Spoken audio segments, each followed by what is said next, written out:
So it's about a year ago to this month that I first did a video on this little rig. I'm not claiming responsibility for it by any stretch of the imagination, but a lot of people have started using it now. It was a rig that was about before I started using it, I'm sure. But a lot of other companies have started to do videos on it now. I know Nash has done one, Gardner's done one.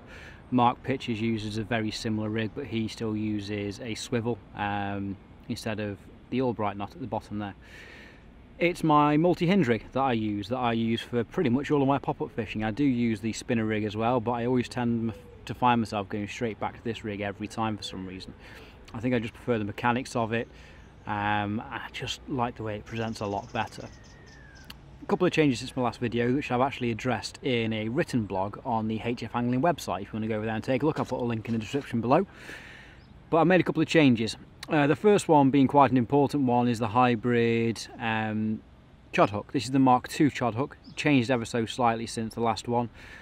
The eye's slightly different, the point's slightly different. It's a lot sharper and a lot stronger now. This is a size 6 I've got on here. I usually use a size 6 with this rig. I use a size 4 on the spinner rig and things like that, but on this rig I think it suits a size 6 better. The stiff section is now Fox rigidity.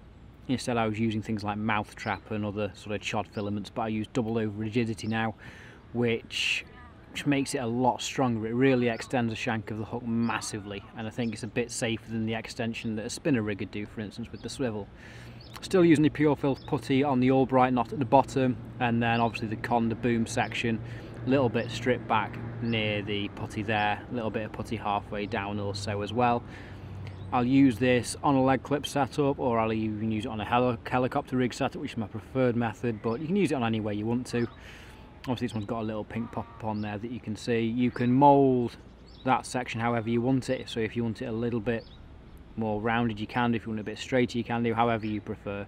And obviously you can change the hook really easily as well if you need to for a turned over point or anything like that at all.